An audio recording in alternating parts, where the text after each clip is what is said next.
Salut, c'est Bible Tunes, la Bible pour ton quotidien avec Dieu.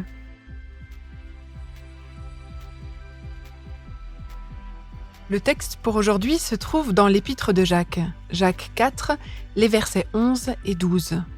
Je les lis dans la traduction Nouvelle Français Courant. Frères et sœurs, ne dites pas du mal les uns des autres. Celui qui dit du mal de sa sœur ou de son frère, ou celui qui le juge, dit du mal de la loi de Dieu et la juge. Dans ce cas, tu te fais le juge de la loi au lieu de la pratiquer. Or Dieu seul est législateur et juge. Il peut à la fois sauver et faire périr. Mais toi, pour qui te prends-tu donc pour juger ton prochain ? C'est l'histoire d'un homme qui est allé voir son rabbin parce qu'il avait un vrai problème à lui soumettre. Il parlait souvent en mal de ses voisins et il répandait des rumeurs. Il en avait profondément honte et il se demandait comment il pouvait rattraper cela. Le rabbin l'a écouté silencieusement, puis lui a dit « Prends un oreiller rempli de plumes et va au sommet de la colline et vide l'oreiller en laissant les plumes s'éparpiller au vent. Puis quand tu as fini et qu'il ne reste plus aucune plume dans l'oreiller, descends de la montagne et ramasse chacune d'entre elles. »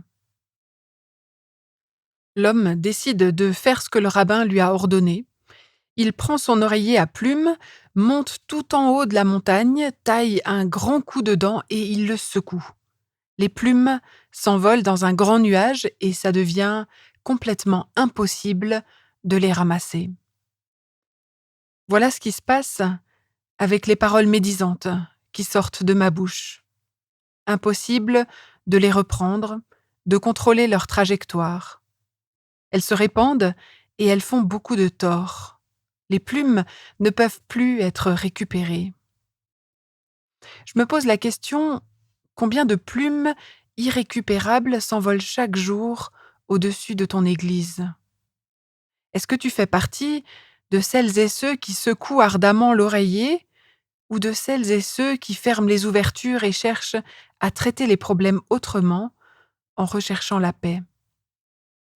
Jacques avait parlé de l'usage de la langue au chapitre 3, tu peux réécouter l'épisode 11. Alors qu'avant il en parlait de façon théorique, voilà qu'il applique ses propos à la situation des chrétiens auxquels il s'adresse. Une de leurs pratiques alimente les guerres et les conflits qu'on a vus dans l'épisode précédent. Ils disent beaucoup de mal les uns des autres.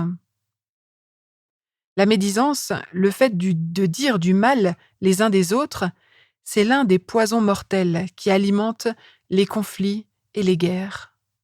Dans les mots de Jésus aussi, l'avertissement ne permet pas de relativiser cela. Voici les mots de Jésus.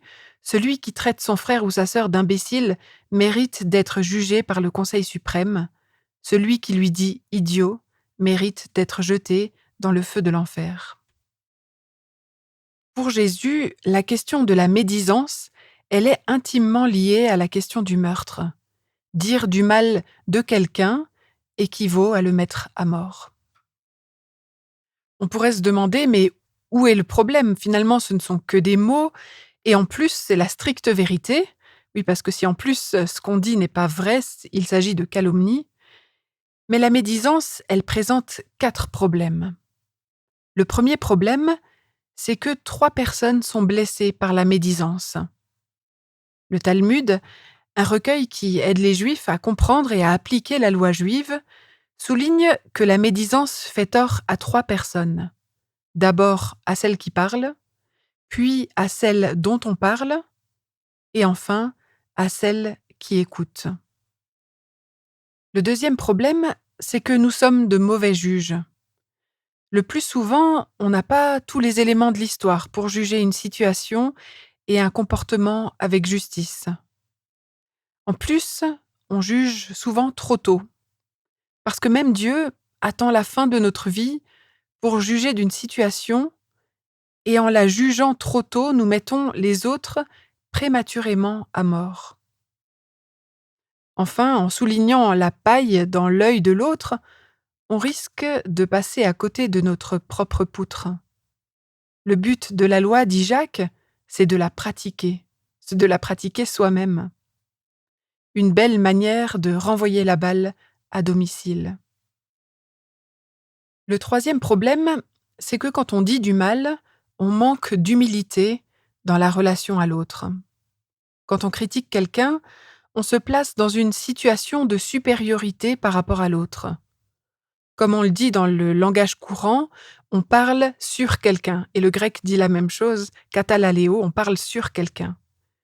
Dire du mal de quelqu'un, c'est véritablement un problème d'humilité. Parce que si nous savons qui nous sommes devant Dieu, si on prend la mesure de la grâce qui nous a été accordée, il n'y a plus assez d'altitude pour pouvoir juger les autres. C'est ce que dit Mottière, un spécialiste du Nouveau Testament. La phrase de Jacques est cinglante et elle remet les choses en place. Pour qui te prends-tu donc pour juger ton prochain ? Le quatrième problème, c'est que dire du mal les uns des autres, c'est manquer l'humilité dans la relation à Dieu. Rabbi Assi disait que juger son prochain menait inévitablement au péché plus grave qui consistait à juger Dieu et sa loi. La question de la loi de Dieu occupe beaucoup de place dans ces versets, et le sens n'est pas forcément évident. Je relis les 2 versets. Celui qui dit du mal de sa sœur ou de son frère ou celui qui le juge, dit du mal de la loi de Dieu et la juge. Dans ce cas, tu te fais le juge de la loi au lieu de la pratiquer. Or Dieu seul est législateur et juge. Il peut à la fois sauver et faire périr. Mais toi, pour qui te prends-tu donc pour juger ton prochain ? Qu'est-ce que cela signifie de se faire juge de la loi de Dieu ? Pour Jacques, la loi de Dieu culmine dans l'enseignement de Jésus. Et Jésus résume la loi ainsi, aimer Dieu et son prochain comme soi-même. Lorsque nous disons du mal les uns des autres, nous faisons le contraire de ce à quoi nous sommes appelés. Nous estimons, en quelque sorte, être au-dessus de cette loi. En fait, c'est un peu comme si on se disait à nous-mêmes: «Bon Seigneur, certes, tu demandes qu'on s'aime les uns les autres, mais là, t'en demandes un peu beaucoup, je vais plutôt faire comme moi je pense.» En fait, dire du mal les uns des autres, ce n'est ni aimer son prochain, ni faire aux autres ce qu'on voudrait qu'ils fassent pour nous, selon la règle d'or, Matthieu 7. Je laisse volontiers la conclusion au théologien Davids. Ignorer la loi au sujet de cette critique négative paraît innocent, mais au-dessous se trouve un esprit suffisamment orgueilleux pour croire que, dans certains cas, il peut apporter une correction aux lois de Dieu. Certains retiennent de ce texte qu'on n'a tout simplement jamais à dire quoi que ce soit par rapport au comportement des autres, mais je crois qu'il y a une tension dans ce texte, une tension entre le fait de dire du mal les uns des autres et le fait d'exercer un bon jugement dans une situation donnée où cela est nécessaire. Après tout, Jésus lui-même invite à établir un juste jugement dans Jean 7, 24. Voici ce qu'il dit: « Cessez de juger d'après les apparences, jugez de façon juste. » Alors comment faire la part des choses entre dire du mal et juger de façon juste ? Voici quelques questions pour aider au discernement. Premièrement, est-ce que ce que je dis est bon, vrai et utile ? Est-ce que j'évalue la situation selon des critères personnels ou selon les critères de Dieu ? Est-ce que je suis moi-même coupable de ce que je reproche à l'autre ? Quelle est mon intention ? Celle d'aider l'autre ou de me venger de ce qu'il a fait ? Est-ce que je suis capable de m'exprimer avec humilité et grâce ? Est-ce que je m'adresse à la bonne personne ou est-ce que je me regroupe avec d'autres personnes extérieures pour parler d'une personne absente? Alors que l'esprit continue à nous interpeller, à t'interpeller et à m'interpeller, à nous façonner dans la manière d'utiliser nos langues, par amour pour nos prochains et pour sa gloire. Merci de m'avoir écouté sur Bible Tunes et au plaisir de poursuivre ce parcours avec toi dans un autre épisode.